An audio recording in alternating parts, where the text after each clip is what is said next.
That's not little. Dude, I just caught a whale. I'm talking about a whale. Get it right in there with that VMC red line.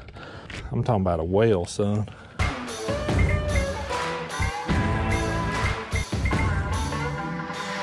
Hey everybody, welcome back to Technique of the Month and welcome back to the channel. We're here about halfway through the year, believe it or not already. It's pretty crazy. But we don't have the heat cranked up real high in the garage because we're filming this in December and it's still kind of cool in here, so that's why I'm wearing a sweatshirt. But no, for this month, for June, you know, kind of looking and done this a lot with these videos this year of combining the technique of the month along with a picking another bait or something. Really looking back at my 2023 Bass Pro Tour season and stuff that played in some of those events, and you know, stuff that would be pretty timely for these videos this year. And this one I certainly felt like is one that would be. And you know, this technique is something that I didn't get on it right as soon as it got popular, I wouldn't say, but pretty early on, I feel like I really started picking it up and you know, starting to implement it in my fishing.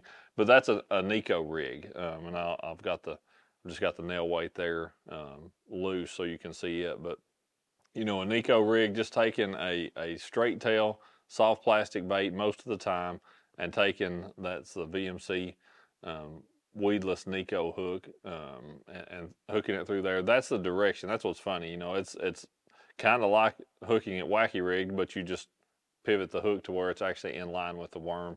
And then there's all different types of things you can put on there instead of actually hooking it in the bait to help last a little bit longer. Those VMC crossover rings work well. There's some different things you can use for Neko rigging that will help you extend the life of the bait. For this video, I didn't bother digging out any of those. I just hooked it right in the worm. So that's what we've got right there. But then taking a nail weight and putting in the end of that worm as well. That is a VMC. That's just one of the regular lead, and that's an 1/8 ounce nail weight. And here's what's funny. I've bought some of the tungsten ones. I've spent the money to buy those smaller tungsten nail weights sometimes. And you know what's interesting, and they are so much smaller. They're a little bit easier to get in place in the worm.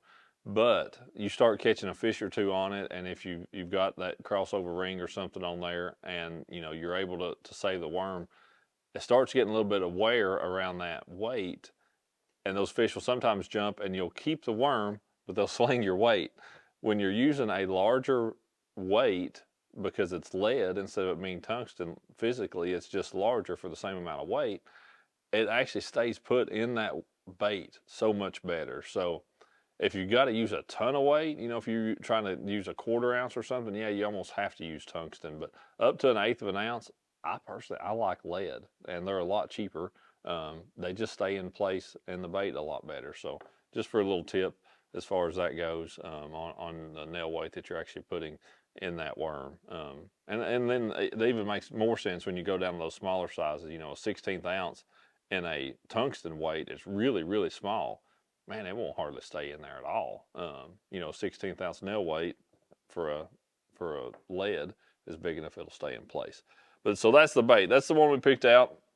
But the technique, kind of what I really want to talk about, you know, the way to fish it or what to fish it around, you know, everything about that is really targeting, you know, either more isolated cover, but just offshore targets. An offshore target with that Neko rig is something that I find myself really catching a lot of fish on this time of the year. You know, offshore fishing in a lot of ways isn't what it used to be, where you could get out there and side image around and use your mapping and down imaging and, you know, idle across a place and just out on something where there's very little cover, find a big school of fish, and all you needed was a big crankbait and just throw it out through there and start reeling them in, you know, or a single swim bait, whatever it may be.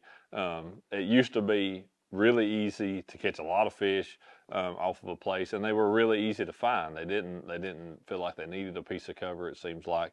Anymore, it seems like, one, you don't see those big schools of fish quite like we used to on a lot of fisheries, but you also tend to find fish, I do anyway, relating closer to cover, whether that's a stump that sits on there, you know, on that piece of structure just right, or a brush pile, or you know, whatever it may be. But finding that specific piece of cover and then really trying to pick it apart. And there's times when you'll catch a big group of fish off of one of those.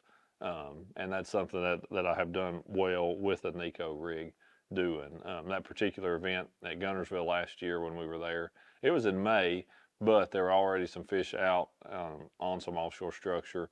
And a couple of, the one place in particular that I did really well on, there was 3 large stumps right in a row. And I could sit out there and I could spot lock, and I could, once I got lined up and I knew exactly where those stumps were, sometimes they were too hangy, depending on the angle, that I couldn't get my crankbait through them really well. But I could take that Neko rig and throw it right into those stumps and really keep it in place and fish it effectively because it was weedless, because the way that, you know, those little weed guards on that hook, I could fish it effectively right in that stuff and be able to get those fish to bite.